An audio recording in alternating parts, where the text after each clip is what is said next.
Hi, everyone. Welcome back to our ninth Digital Live of 2026. My name is Lale. I'm one of the field managers here at the Digital Summer Clinic, also joined by Zach, another one of the field managers. And today we have a special guest, Nick Woods, who is one of the mentors at the Digital Summer Clinic, but also a former intern. Yeah, thank you for being here, Nick. And thank you to everybody who's tuning in tonight. If you have any questions for Nick, drop them in the chat below. We will get to them as soon as we start the Q&A portion of our live. But to kick things off, Nick, would you mind just telling us a little bit about yourself and a little bit about your experience? Yeah, totally. And thanks for having me. This is super cool. I always love doing these chats with you guys. Yeah, so I actually attended Eastern Michigan University. I graduated in 2019. I think it was like my junior or senior year. I was taking a class with Bud Gibson, who is the director of the clinic. And the class was pretty much set up almost in a way that the internship is, where you're paired with like a local small company. In our case, for the class, it was a nonprofit. You learn Google Ads, you learn strategies, you're communicating with the end client. And at the time, I was working at a concrete company. I had like zero connections on campus. So Professor Gibson approached me with the opportunity to join the clinic, and it was still fairly new at the time. So we didn't really there's a ton of like marketing, or we didn't have things like this going on to kind of educate the viewers and the different students at the university of the actual clinic. So it took a little bit of convincing, but eventually I went for it. I figured my only connection was my aunt, who got me my job at a concrete company. And so once I used that connection, I was like, okay, like what next? So did an internship. I was paired with a local biotech startup called Genomenon, which is like a genomic engine for genetic articles. So a lot of data scientists utilize it, and a lot of researchers utilize it as well. Did marketing there. It was a great experience. I kind of like dipped my toes in the sales world for the first time as well. And then after that, I knew I really wanted to stay in that advertising world. I loved Google Ads. I loved running paid search. So I ended up joining iProspect and working for one of their main accounts, which was General Motors at the time. So worked downtown Detroit for a couple of years, which is awesome. I was literally like one of two people managing all of Cadillac's paid search. And during that time, we actually worked with our LCS, which is our large customer solution team for General Motors out of Google. And I always thought that was such a cool job, right? They'd come to the office, they'd bring coffee and bagels, and they would just like showcase whatever the latest and greatest products were and how it applied to all of our different brands. And so after a few years of the agency, I was like, okay, this is what I want to do. And yeah, I applied for a few times at Google. I just kind of made it like further and further each one. Eventually got the job, and yeah, have been at Google for the past like a little bit over 4 years now. I think you highlighted something that a lot of people can relate to, is that not everyone has a lot of experience prior to going into the Digital Summer Clinic, but it was great that you're kind of able to figure out what you were passionate about and what you liked, and then go from there once you graduated from the program. And so now we just have a couple questions to help us in the audience get to know you a little bit better. So our first question is, what are some things you learned from the Digital Summer Clinic that you still carry with you at your role in Google? That's a really good question. And I think when I say it, it seems like it was like a really small part of the clinic itself. So I think it had a really big impact on me. But a lot of roles, particularly when you're first starting out, don't give you a lot of opportunities to actually present data and get in front of these stakeholders, right?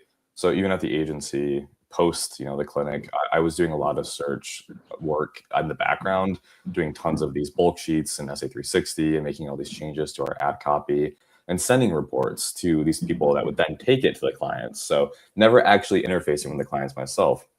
But one of the main things that you'll know if you join the clinic is that you have weekly progress reports. So no matter what projects you're managing at that startup that you're working with, you'll be presenting that in a really like cool and organized manner. But the best part about this is, one, getting experience presenting the data, and also, which I think can be really challenging for some people, but really good to start early on in your career, is adjusting based on feedback. So the mentors, a lot of professors that are part of the program will give you feedback on, not only the content, but like how you're presenting. I think that is like the unsung hero of the business world. It's pretty easy to pull like bulk sheets. It's very easy to find the data and get it organized. I think when you can really separate yourself is how you tell a story using that data. And being part of the clinic, you're going to get so much experience in that, and you could take that into the real world. And it's something I still do like every single day.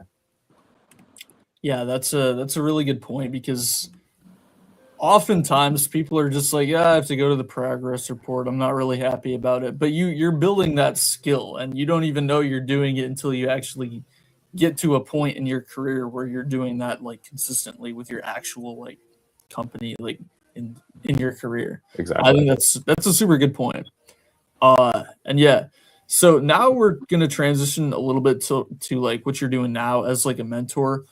In what ways do you and the other mentors support interns throughout the digital summer clinic?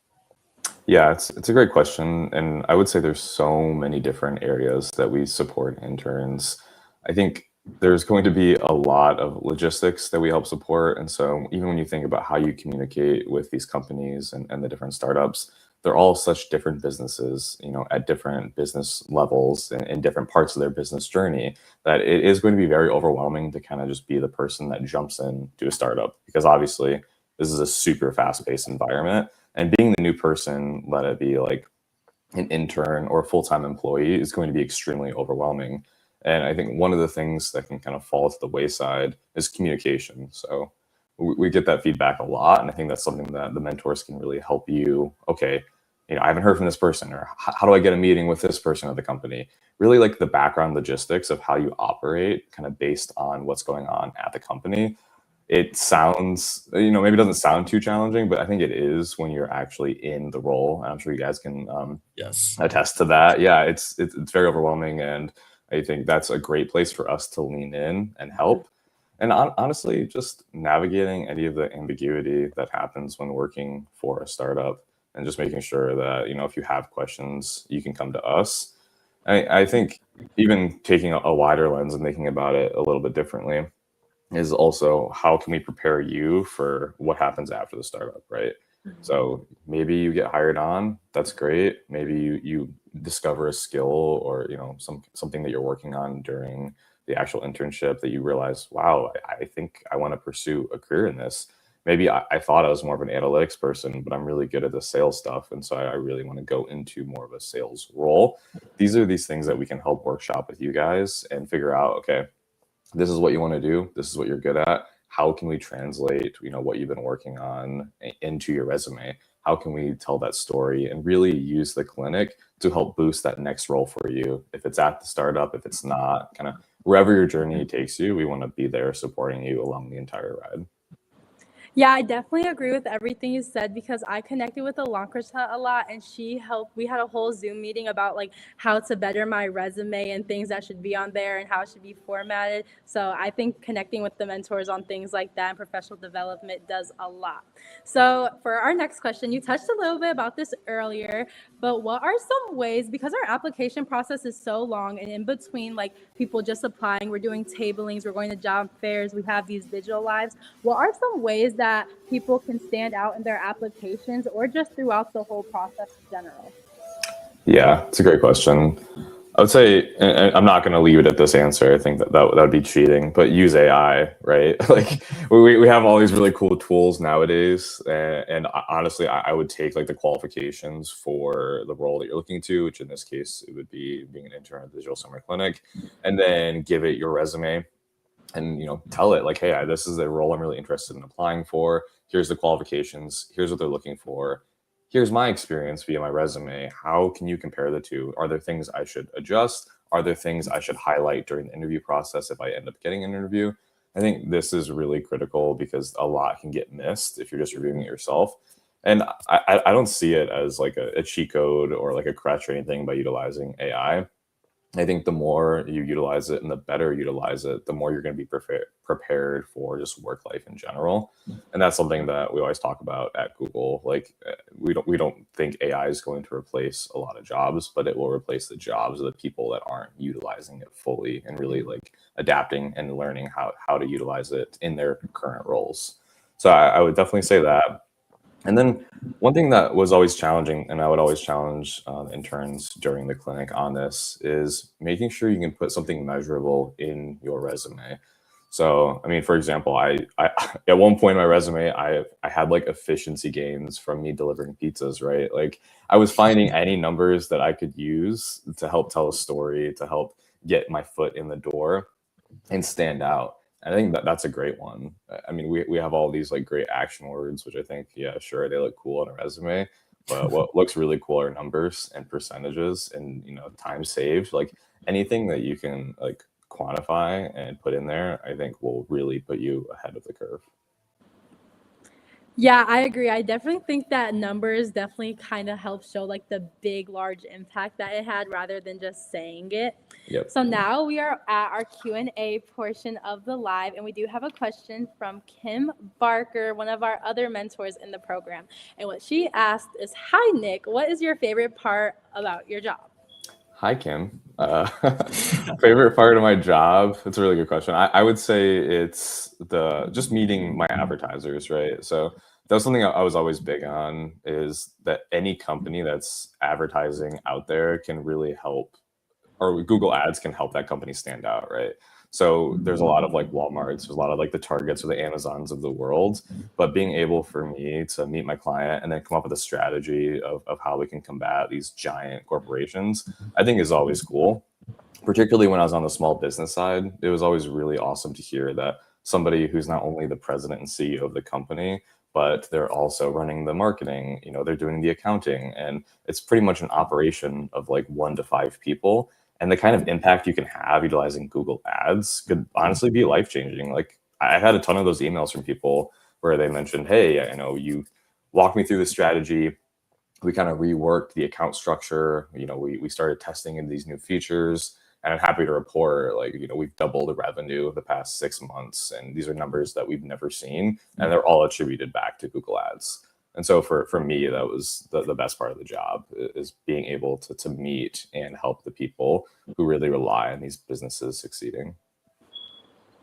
Yeah, no, that's beautiful. And that's what I really like about the clinic is that we have to get certified in something like Google Ads or some other certification because it definitely helps you get another skill under your belt. Yeah. So that's all for our Q&A section for today. Before we wrap up, I just wanted to say thank you again to everyone who joined our digital live. Yeah, and thank you to Chris S. over on LinkedIn for tuning in. He said, here to support my boy Nick. So Shout out, Chris. shout out, Chris. And thank you to everybody who tuned in today. Be sure to stay up to date on all of our digital lives. Our next digital live is coming up next Tuesday with Kim Barker at 6 o'clock. And we hope to see you there. So Awesome. thank you guys for guys. tuning in.